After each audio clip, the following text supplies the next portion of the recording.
कितनी भी शादी कर ले बच्चा नहीं होने वाला है, बिकॉज उसका ट्रीटमेंट है जो कि हम आपके बेटे को ट्रीटमेंट देना होगा। वो डेली का स्ट्रेस ये लड़के नहीं झेल पा रहे। आप डेली सुसाइड के जो स्टोरीज सुन रहे हो, देख रहे हो, थोड़ा बहुत किसी सास ने कुछ कह दिया, वाइफ से प्रॉब्लम हो गई तो लोग सुसाइड कर ले रहे हैं। फॉर्म की कमी है, हमें बाहर से रिप्लेनिश करना होगा। तो बस ये होता है कि लोगों में धारणा ये होती है कि हम बताते नहीं हैं, हम किसी और का डाल देते हैं। हस्बैंड में एक भी स्पर्म नहीं है, उसके बाद भी जो ससुराल पक्ष के घर वाले थे वो इनफर्टिलिटी के लिए, बांझपन के लिए महिला को जिम्मेदार ठहरा रहे थे और उनकी दूसरी शादी की बात कर रहे थे। ठीक है, तो अगर हम 1.5 लाख की चीज जिसका रिजल्ट इतना अच्छा है, एक बेबी जो आपके सामने आप उसको खेलता पलता और बड़ा होता हुआ देखोगे, ऑब्वियसली प्राइसलेस है, इसे हम कंपेयर नहीं कर सकते। और ऐसा सफल होने की गारंटी 100% होती है, ये सफल होता है नहीं, बिल्कुल नहीं। 100% गारंटी तो मेरे हिसाब से किसी भी चीज़ की नहीं है। सबसे अगर किसी चीज़ का ट्रुथ है, अगर एक चीज़ सही है तो वो है कि कुछ भी 100% नहीं होता है। सिमिलरली गारंटी नहीं होती है। एक साइकिल का सक्सेस रेट होता है, साइंस है जैसे एक साइकिल का लगभग 60 to 70% के आसपास में होता है। अभी कुछ दिन पहले तक, मतलब एक दशक पहले बात करें तो इसका सक्सेस रेट कहीं 30 से 40% के आसपास में था। लेकिन अब अगर हम रिसर्च देखते हैं, इतनी एडवांस टेक्निक्स आ गई हैं, इतनी अच्छे इंजेक्शंस, मीडियाज आ गए हैं कि कहीं ना कहीं रिजल्ट इसका अभी 50 से 70% के बीच में वैरी करता है। कई लोगों का मानना है, कई लोग ऐसा कहते हैं कि बहुत महंगा होता है ये, एक मिडिल क्लास गर्ल इसको अफोर्ड नहीं कर सकता है। ऐसा तो मैं नहीं कहूँगी। आपका फ़ोन कितने का है? ये मैं अफोर्ड कर सकती हूँ। हाँ, नहीं तो आजकल के डेट में हम एक नॉर्मल मिडिल क्लास फैमिली में भी जो हम जो फ़ोन यूज़ कर रहे हैं वो कहीं ना कहीं 10 से 20 हज़ार का होता है। IVF में अगर हम एक एवरेज आप एक अच्छे सेंटर की बात करें तो 1,30,000 से 1.5 लाख के आसपास में एक साइकिल का खर्चा बैठता है, प्लस माइनस डिपेंडिंग अपॉन आपके डॉक्टर की क्या एक्सपर्टीज है, आप कौन से सेंटर में जा रहे हो, किस टाइप के इंजेक्शंस यूज करते हैं, प्लस माइनस कुछ पैसे हो सकते हैं। बट इसी के अराउंड ये ट्रीटमेंट इवॉल्व करता है। मैक्सिमम फिर भी कितना? मैक्सिमम देखिए, मैक्सिमम नहीं कह सकते। साइकिल का अगर बात करें तो लगभग आपका वही 1.5 लाख के अराउंड वेरी करता है। ठीक है ना, प्लस माइनस हो सकता है। और कितने साइकिल कर सकते हैं इसकी कोई लिमिट नहीं है, लेकिन 3 से 4 साइकिल तक एक एवरेज, अगर रिजल्ट्स नेगेटिव आते हैं तो हम ट्राई कर सकते हैं। ठीक है, तो अगर हम 1.5 लाख की चीज जिसका रिजल्ट इतना अच्छा है, एक बेबी जो आपके सामने आप उसको खेलता पलता और बड़ा होता हुआ देखोगे, ऑब्वियसली प्राइसलेस है, इसे हम कंपेयर नहीं कर सकते। और ऐसा नहीं है कि बहुत ज्यादा है, पहले के जमाने के लिए हाँ कह सकते थे, बट अभी तो सब कोई अफोर्ड कर सकते हैं। एक और सवाल है कि क्या सरकार या कोई संस्था इस प्रक्रिया पर मदद करती है? नहीं, अभी तक तो उस तरीके से, बिकॉज ये एक लग्जरी ट्रीटमेंट है, क्योंकि अभी तक सरकार यही जानती है, हमारा पॉपुलेशन इतना बढ़ चुका है, हम जनसंख्या में इतने ज़्यादा है कि अभी तक गवर्नमेंट कोई ऐसा फंडिंग नहीं करती है मरीजों को हेल्प करने के लिए। लेकिन हम ही कोशिश में रहते हैं कि क्योंकि हमारी संस्था मन्नत IVF यही बिहार की संस्था है, हम कोशिश करते हैं कि जो भी गरीब लोग हैं जिनको ज़रूरत है उन्हें हम अपनी तरफ से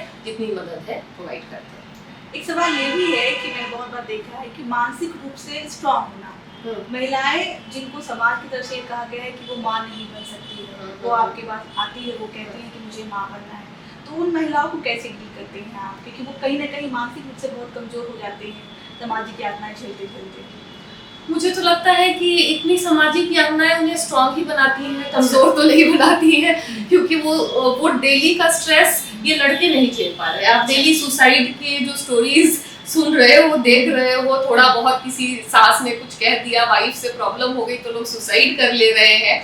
और अगर आप एक औरत की लाइफ को देखोगे तो वो शुरू से ही स्ट्रगल ही है। इनफैक्ट मेरे पास तो इतना ज़्यादा, हम लोगों के पास लोग लड़का लड़की दिखा के अबॉर्शंस के लिए आते हैं, लड़के चूज कर दीजिए IVF में, इस तरह के इतने बकवास डिमांड्स होते हैं। मैं इसको ये बकवास बोलूँगी कि कितना खराब, एक लड़की को दुनिया में आने के लिए ही स्ट्रगल करना पड़ता है। तो इस तरह के डिमांड्स लड़के लड़की को है, तो हम तो इस दुनिया में आने के लिए स्ट्रगल कर रहे हैं, तो उसके बाद की तो स्ट्रगल काउंटलेस होती है। इसलिए डेफिनेटली प्रॉब्लमेटिक तो है। सास के ताने, जो पूरी फैमिली के ताने। हमारे, मैं एक स्टोरी सुनाऊंगी। मेरे पास एक पेशेंट है जो कि जिनका हस्बैंड एजोस्पर्मिक है, यानी नील शुक्राणु, हस्बैंड में एक भी स्पर्म नहीं है। उसके बाद भी जो ससुराल पक्ष के घर वाले थे वो इनफर्टिलिटी के लिए, बांझपन के लिए महिला को जिम्मेदार ठहरा रहे थे और उनकी दूसरी शादी की बात कर रहे थे।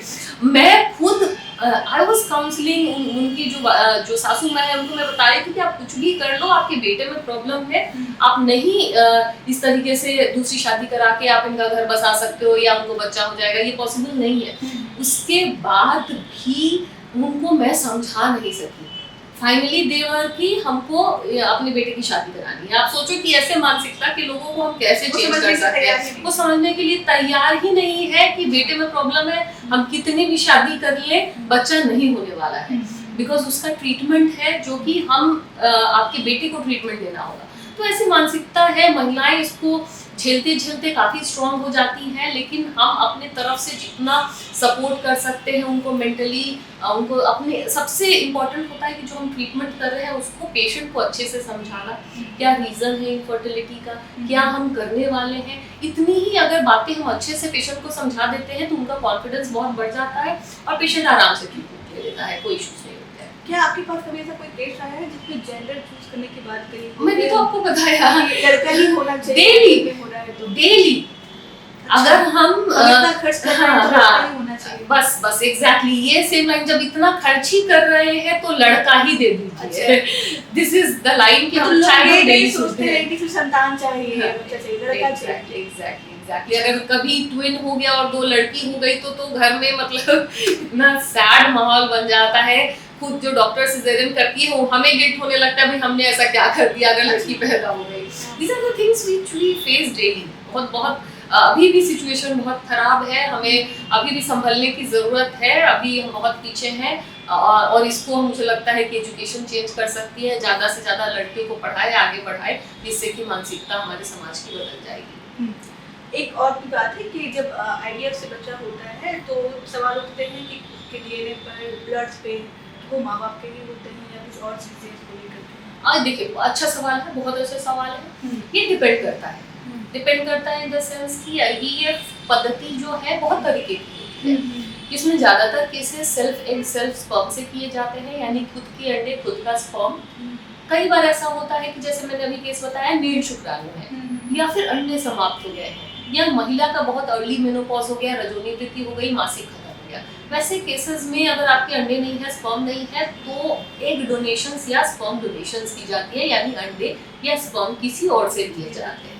तो वैसे में आपके जो कपल होते हैं उनको ये बात इन्फॉर्म की जाती है कि हम आपका ये इशू है, ये कमी हम चाहें तो बाहर से पूरा कर सकते हैं, और ये बताकर ये काम किया जाता है ताकि आपको, अगर जिनको कमी होगी ओब्वियसली हम कहाँ से देंगे, जिसको खून की कमी है हमें खून देना होता है, तो स्पर्म की कमी है हमें बाहर से रिप्लेनिश करना होगा। तो बस ये होता है कि लोगों में धारणा ये होती है कि हम बताते नहीं हैं, हम किसी और का डाल देते हैं। ऐसा नहीं होता है। जो ट्रीटमेंट के शुरुआत में ही ये चीज़ें डिस्कस कर ली जाती हैं, या ट्रीटमेंट के दौरान भी ऐसा कुछ पता चलता है कि भाई एम्ब्रियोज जो बने, भ्रूण जो बना आपके अंडे स्पर्म से अच्छा नहीं है, इससे बच्चे होने की संभावनाएं नहीं है, तो आपको ये सारे ट्रीटमेंट ऑफर किए जाते हैं।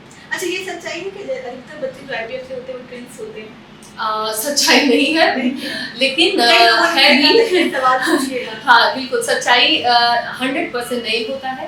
लगभग कहीं 20 से 30% ट्विन के चांसेस होते हैं। डेफिनेटली जो नॉर्मल पॉपुलेशन है, जो हमारी नॉर्मल जनसंख्या है, उससे ज़्यादा है, क्योंकि हम 2 भ्रूण डालते हैं। यानी IVF में हम भ्रूण का निर्माण अपने शरीर के बाहर किया जाता है, हमारे IVF लैब में, इंक्यूबेटर्स के अंदर।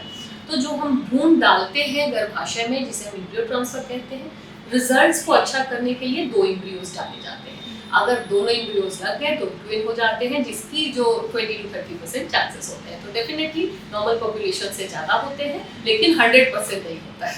और दोनों बच्चे नॉर्मल होते हैं? बिल्कुल नॉर्मल होते हैं, बिल्कुल नॉर्मल होते हैं। दोनों एक जैसे ही होते हैं, जैसे नॉर्मल ट्विन होता है। जैसे कई लोगों ने कहा कि एक बच्चा नॉर्मल होता है, एक थोड़ा सा ऐसा लगता है कि अधिकतर बीमार जैसा होता है नहीं, वो एक कॉम्प्लिकेशन नहीं है। हाँ, गलत धारणा है। ये कॉम्प्लिकेशन होता है twin to twin transfusion syndrome, जो कि हर किसी भी नॉर्मल आईवीएफ पेशेंट या फिर नॉर्मल ट्विन प्रेगनेंसी में हो सकता है, वो जो काफी कम पेशेंट्स में होते हैं। यूजुअली दोनों ही बच्चे हेल्दी पैदा होते हैं। चलिए मैम, अंतिम सवाल ये है कि अगर कोई कपल दंपति बच्चे की कोशिश कर रहा है 4 साल 5 साल, अगर उसको नहीं होता है तो उसको आईवीएफ का सहारा लेना चाहिए, तो कोशिश करनी चाहिए? जैसे हमने शुरू में ही बात की कि वो डिपेंड करता है आपको प्रॉब्लम क्या है।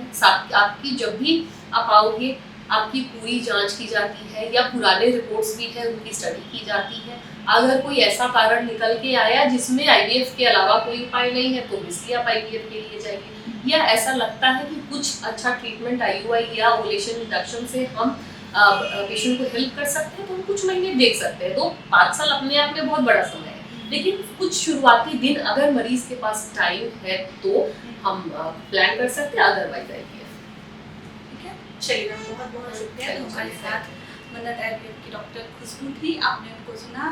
मुझे बहुत उम्मीद है कि आपकी जितनी भी सवाल होंगे, आपकी जितनी भी उलझनें होंगी, ये वीडियो के माध्यम से हमने उसको सुलझाने की कोशिश की है। बाकी आपको हमारी कोशिश कैसी लगी, कमेंट के जरिए हमें जरूर बताइएगा। तब तक के लिए बहुत बहुत शुक्रिया।